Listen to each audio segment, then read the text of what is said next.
എല്ലാ കാര്യങ്ങളും ഒരിക്കലും നിങ്ങൾ ഗൂഗിളിലൂടെ സെർച്ച് ചെയ്യാൻ പാടില്ല.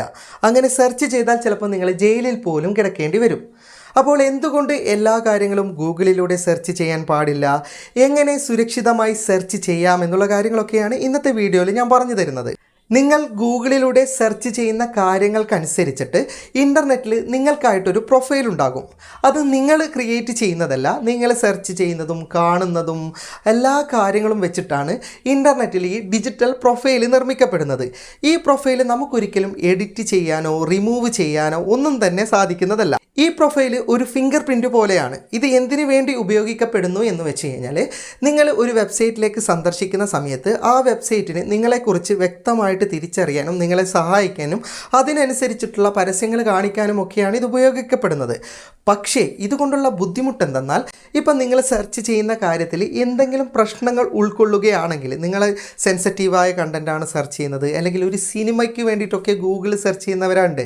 അപ്പോൾ നിങ്ങൾ അങ്ങനെ സെർച്ച് ചെയ്തിട്ടാണ് മൂവി ഡൗൺലോഡ് ചെയ്യുന്നതെങ്കിൽ, നിങ്ങളാണ് അന്ന ദിവസം ആ കാര്യം ചെയ്തതെന്ന് വ്യക്തമായിട്ട് നിങ്ങളുടെ ഡിജിറ്റൽ പ്രൊഫൈലിൽ അത് സേവായി കിടക്കുന്നുണ്ട്. അപ്പോൾ ഏതെങ്കിലും സാഹചര്യത്തിൽ നിങ്ങൾ സെർച്ച് ചെയ്ത കാര്യവുമായി ബന്ധപ്പെട്ട് ഒരു കേസ് വരികയാണെങ്കിൽ കോടതിക്ക് നിങ്ങളുടെ ഈ ഡിജിറ്റൽ ഹിസ്റ്ററി പരിശോധിക്കാൻ വേണ്ടിയിട്ട് ഗൂഗിൾ വിട്ടുകൊടുക്കുന്നതാണ്. അപ്പോൾ ഗൂഗിളിൽ നിങ്ങൾ സെർച്ച് ചെയ്യുന്ന എല്ലാ കാര്യങ്ങളും നിങ്ങളുടെ ഡിജിറ്റൽ പ്രൊഫൈലിൽ എന്തായാലും അപ്ഡേറ്റ് ആയി വരുമെന്ന് നിങ്ങൾക്ക് ഇതിലൂടെ മനസ്സിലാക്കാൻ സാധിക്കുന്നതാണ്.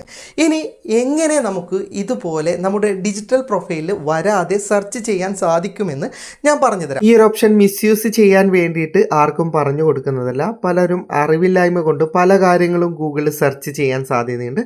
അങ്ങനെയുള്ളവർ മനസ്സിലാക്കിയിരിക്കാൻ വേണ്ടിയിട്ട് പറഞ്ഞു കൊടുക്കുന്ന ഒരു കാര്യമാണ്. നിങ്ങൾ പ്ലേ സ്റ്റോറിൽ പോയാൽ തോർ ബ്രൗസർ എന്ന് പറയുന്ന ഇങ്ങനെയൊരു ബ്രൗസർ നിങ്ങൾക്ക് കാണാൻ സാധിക്കുന്നതാണ്. ഈ ബ്രൗസർ ഉപയോഗിച്ചിട്ടാണ് നിങ്ങൾ കാര്യങ്ങൾ സെർച്ച് ചെയ്യുന്നതെങ്കിൽ, നിങ്ങൾ ആ സെർച്ച് ചെയ്ത കാര്യം നിങ്ങളിൽ മാത്രം ഒതുങ്ങും. അതായത് നിങ്ങളുടെ ഡിജിറ്റൽ പ്രൊഫൈലൊന്നും അത് സേവായി കിടക്കില്ല. ആ ദിവസം ആ സംഭവം സെർച്ച് ചെയ്തതുപോലും ആരും അറിയത്തില്ല. അപ്പോൾ ഈ ആപ്ലിക്കേഷൻ നിങ്ങൾ ഇൻസ്റ്റാൾ ചെയ്ത് ഓപ്പൺ ചെയ്താൽ ഇവിടെ ഒരു ബട്ടൺ ഉണ്ടാവും. അതൊന്ന് ഓപ്പൺ ചെയ്യുക. എന്നിട്ട് ഇവിടെ താഴെ കണക്റ്റ് എന്ന് പറയുന്ന ഓപ്ഷൻ ഉണ്ടാവും. ജസ്റ്റ് നിങ്ങൾ അതിലേക്കൊന്ന് ക്ലിക്ക് ചെയ്ത് കഴിഞ്ഞാൽ അല്പസമയം കൊണ്ട് തന്നെ ഇത് കണക്റ്റ് ആകുന്നതാണ്. ഈ ഒരു ആപ്ലിക്കേഷനിൽ താഴെയാണ് സെർച്ച് ബാർ. ഇവിടെ നിങ്ങൾക്ക് താഴെ ഡഗ് ഗോ എന്ന് പറയുന്ന സെർച്ച് എഞ്ചിൻ്റെ ലോഗോ കാണാം. അതായത് ഈ ഒരു ആപ്ലിക്കേഷനിലൂടെ നമ്മൾ സെർച്ച് ചെയ്യുമ്പോൾ ഡഗ് ഗോ എന്ന് പറയുന്ന സെർച്ച് എഞ്ചിനിലൂടെയാണ് സെർച്ച് ചെയ്യപ്പെടുന്നത്. അതുകൊണ്ട് തന്നെ നമ്മുടെ ഹിസ്റ്ററി എവിടെയും സേവായി കിടക്കുന്നില്ല. അതുപോലെ തന്നെ ഈ ബ്രൗസറും അതുപോലെ തന്നെ നമ്മുടെ IP-യും കാര്യങ്ങളും ഒക്കെ മറച്ചു വെച്ചിട്ടാണ് ഇത് നമുക്ക് ബ്രൗസ് ചെയ്യാൻ സഹായിക്കുന്നത്. പിന്നെ പ്രത്യേക കാര്യം ശ്രദ്ധിക്കുക, ഈ ഒരു ആപ്ലിക്കേഷനകത്ത് നമ്മുടെ ഫേസ്ബുക്ക്, ഇൻസ്റ്റഗ്രാം പോലെയുള്ള ഐഡികളൊന്നും സൈൻ ഇൻ ചെയ്യാൻ പാടില്ല. ഗൂഗിൾ അക്കൗണ്ടും സൈൻ ഇൻ ചെയ്യാൻ പാടില്ല. സാധാരണ നിങ്ങൾ സെർച്ച് ചെയ്യുന്നത് പോലെ സെർച്ച് ചെയ്താൽ ഗൂഗിളിൽ നിന്നല്ല റിസൾട്ട് കിട്ടുക. ഈ ഡഗ് ഗോ എന്ന് പറയുന്ന സൈറ്റിലൂടെയാണ് നിങ്ങൾക്ക് റിസൾട്ടുകൾ ലഭിക്കുക. പിന്നെ ഈ ഒരു ആപ്ലിക്കേഷൻ ഗൂഗിൾ ക്രോമുമായി താരതമ്യം ചെയ്യുമ്പോൾ ഈ ആപ്ലിക്കേഷൻ വളരെയധികം സ്ലോ ആയിരിക്കും. പക്ഷേ നമുക്ക് സുരക്ഷിതമായിട്ട് എന്തെങ്കിലും കാര്യം സെർച്ച് ചെയ്യണമെങ്കിൽ ഇത് മാത്രമേ മാർഗമുള്ളൂ.